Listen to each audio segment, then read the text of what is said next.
don't know that I can really put into words what I've been feeling the last few days. Maybe you are in the same situation. The range of emotions is pretty wide. I want to run away and hide, and I want to lash out at people who are responsible for the desecration of our capital. I have wept in grief at the hundreds of thousands of people who have died of COVID, and I have wept because 5 people have died at the hands of hatred. I'm enraged at the images and words I have seen. There have been so many lies told that they have become a twisted truth. And there is so much anger on all sides and so much hatred of the other. I have been stunned into utter disbelief at the appalling actions taken by thugs and terrorists who thought it would be fun to go carry out sedition on our nation's capital at the urging of the president and others. And I have seen the anguish on the faces of those who work in the medical profession, who are beyond exhausted, taking care of the sick and the dying. And in many cities, there is no place to put the bodies of the deceased.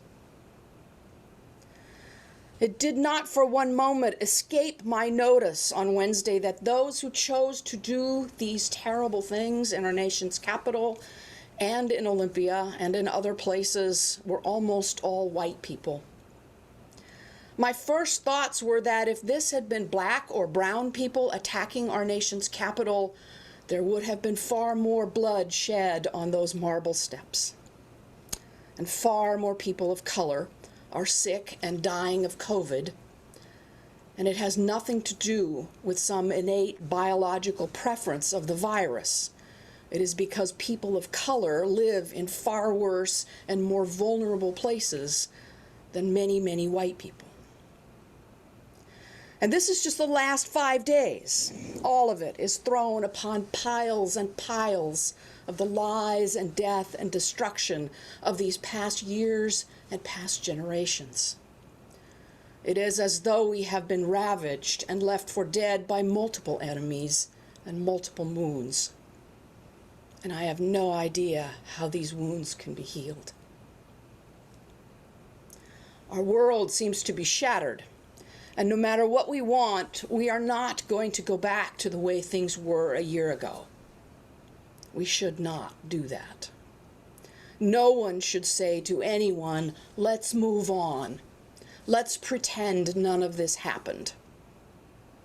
We cannot be a people hoping for a return to normal, because normal wasn't right.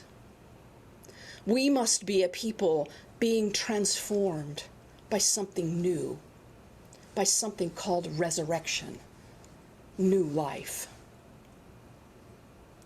I am an eternal optimist. I always find hope. I always find the good.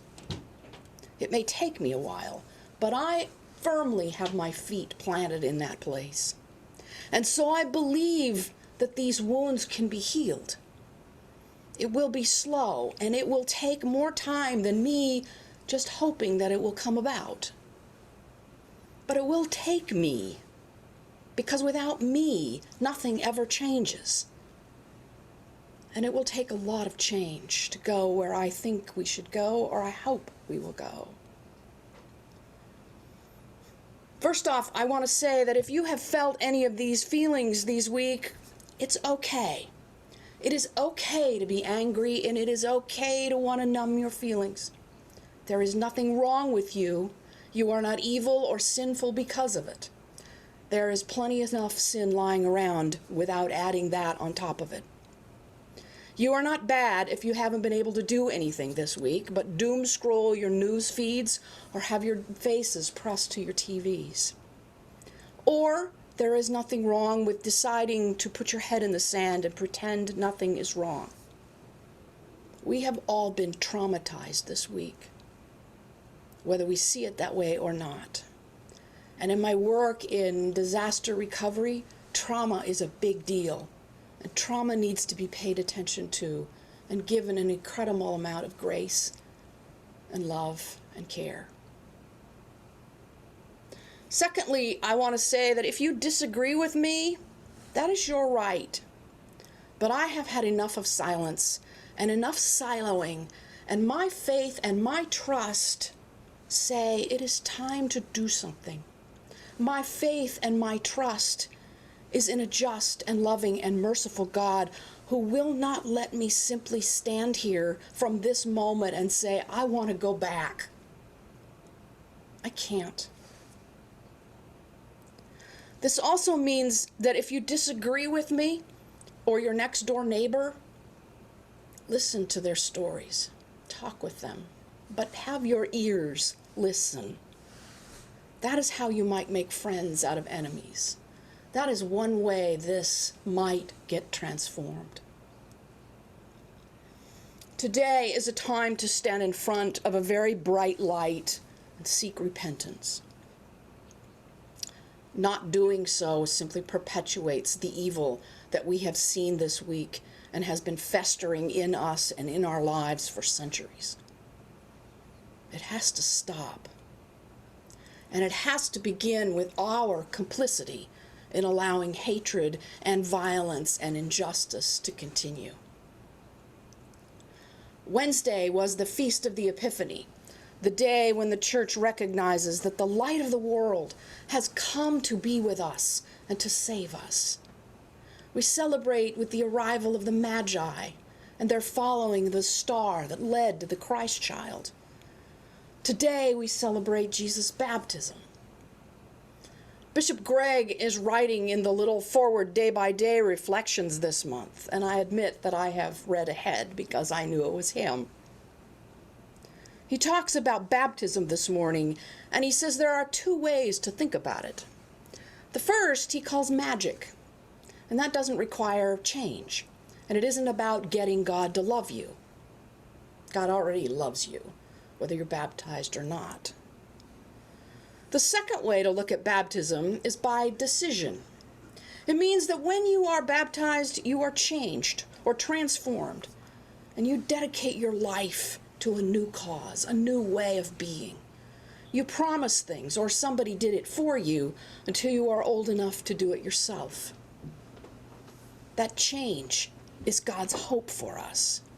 It is God's promise that if we are transformed by the promises that we make, then the world will be a better place for everybody, not just those for whom have had this random luck and random privilege of being born rich or smart or white. Those promises matter, and that is how we will heal. There are many ways people can do that, but for us Christians, this is our way. If we do not ask for God's help when we don't or can't resist evil, then sin will have its day. How then will we ever hope to return to the Lord?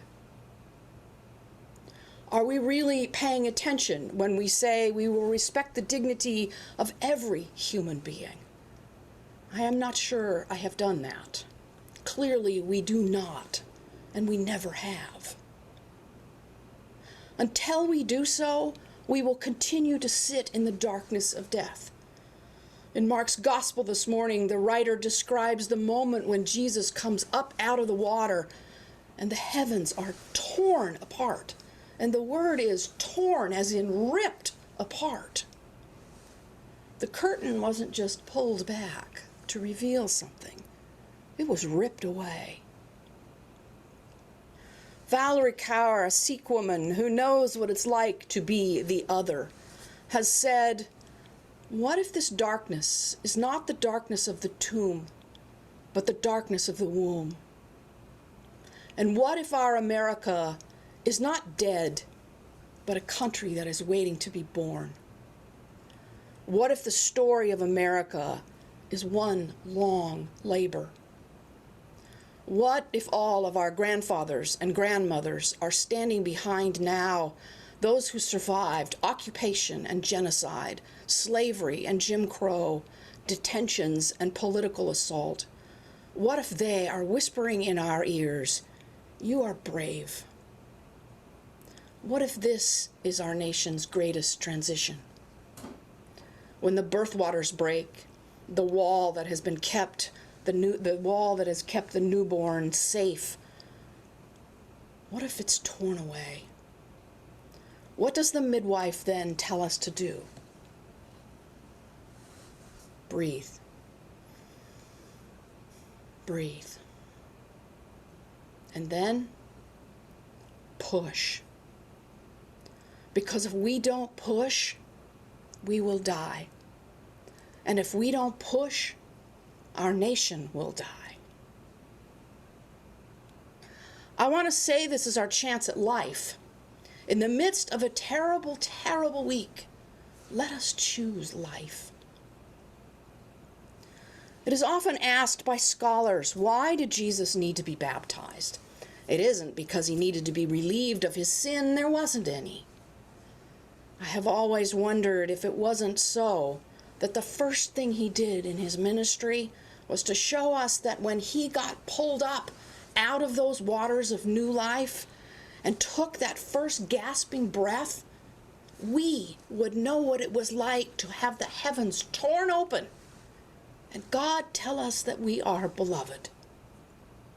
That gives me great hope. That pushes me forward into a day where the fears of those who think their world is being shattered can be resurrected into a new life that gives everyone hope and everyone peace and everyone justice. And that is not about moving on. That is about changing what is so that what may come will come and bring about that tearing open and God coming down and saying, you, all of you, are beloved.